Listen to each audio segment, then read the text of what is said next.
Hi friends. Today I am going to talk on a healthy way to lose weight. We all would at some point of our life been trying very hard to lose our weight, but we will never have a very good guidance. There are so many million things written in the net and all our relatives give us as a preaching, but you never know whether these are all scientific facts and whether we can trust them. So in this video blog I am going to take you through the various things which are all proven by science, and these are all quite evidence based. So anyone, when they want to lose weight, most of you would know that there are two important things. One is the diet, the food which we eat. The second part is the exercise which we do in order to burn the excess fat which is present in the body. But most of us would struggle not knowing where the diet has to be taken and whether it's a right form of the diet or not. See, generally our body is made up of four main areas which contributes to the weight of a normal human being. One is the fat, second is the muscles, third is the bone, and fourth is the water content in the body. So when a person is trying to lose weight, he is not trying to lose weight of all these four components. He is only trying to lose weight in the excess fat category. But in order to lose weight only in the excess fat category, one doesn't have to starve. You should just know what is the right food which we should consume. I've come across so many articles and so many youngsters and even my own relatives who would always talk to me about these crash diets which are working wonders for them. But if you carefully look at all these crash diets like GM diet or paleo diet, these diets are meant only for a short span of time. One cannot continue with the same diet for a long term, because that will be very harmful to their own body, because this is totally against the normal process for which our body is built for. So these diets, when taken for a longer period of time, they would result in a lot of muscle loss and also would cause a lot of problems for people, like they'll all lose a lot of sleep, they'll become very irritable and angry, and they will feel tired all the time, they won't feel energetic at all. So what is the right way to go about the diet? So this is going to be my first portion of the talk. So when I talk about the right diet, which essentially means that when you're starting to take a diet, first of all you will have to take it seriously and a lot of commitment is required from your side.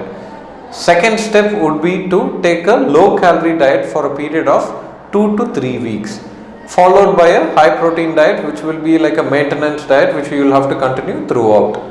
So when you say low calorie diet, what does it essentially mean? A lot of fruits and vegetables have to be consumed in this diet. When we talk about fruits, we generally recommend you to avoid fruits with high sugar content like mangoes. The other fruits are all totally fine.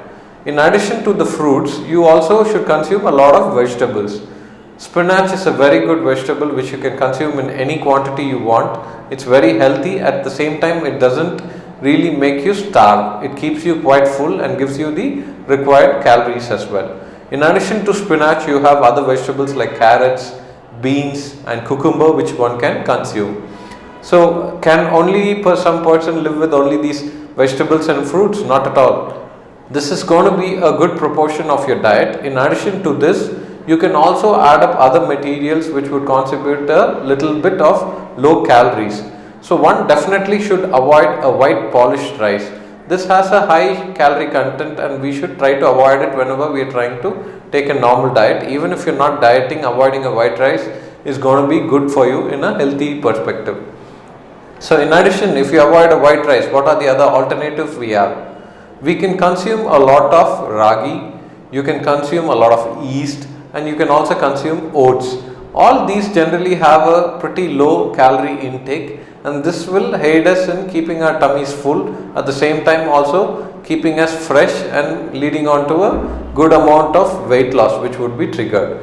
But you should be very careful that all this diet should be taken only for the first 2 to 3 weeks, and it should not be continued for a longer period of time, because beyond that you will start having a lot of muscle loss which is not healthy for us. So once you are done with the period of a low calorie diet, you go to step 2, which basically consists of a high protein diet. So whenever we say high protein diet, a lot of vegetarians feel that there is no food they can consume which would give them a good amount of protein. A normal healthy individual will require 0.8 grams of protein per kg of their body weight. So for example, a 50 kg person will approximately require around 40 grams of protein per day.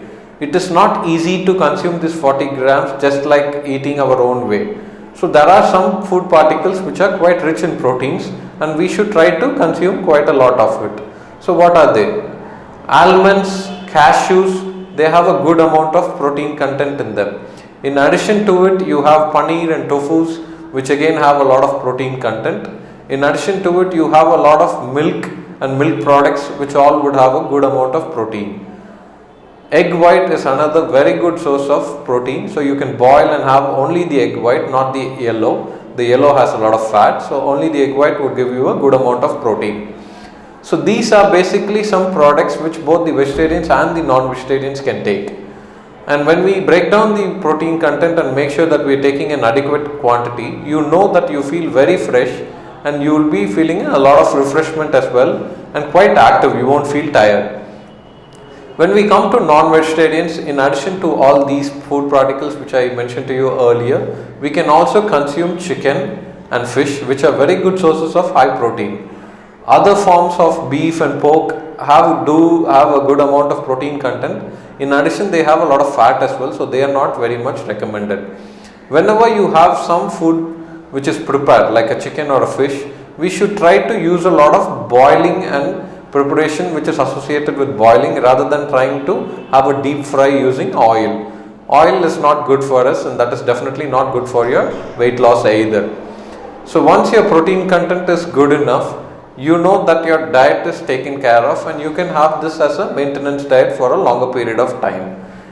After this comes your exercise. Whenever we say exercise, a lot of our patients and people say that, oh, we have a very hard working job, we walk a lot, we climb a lot of floors, so that is good enough of exercise, I am taken care of in that department. Doing your job is not adequate for exercise.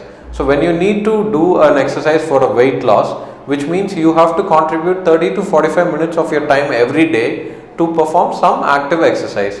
Exercise can range from just a brisk healthy walk up to playing some sports like a badminton, or you can even do cycling or swimming, which are very good, and even people with the joint pain and other knee pains can do these two exercises quite comfortably, and they also help in burning a lot of calories. So definitely spend some time for your health, because health once lost, you can never regain it, no matter how much time or money you spend on it. So in addition to these two important components, the other important component is your basal metabolic rate.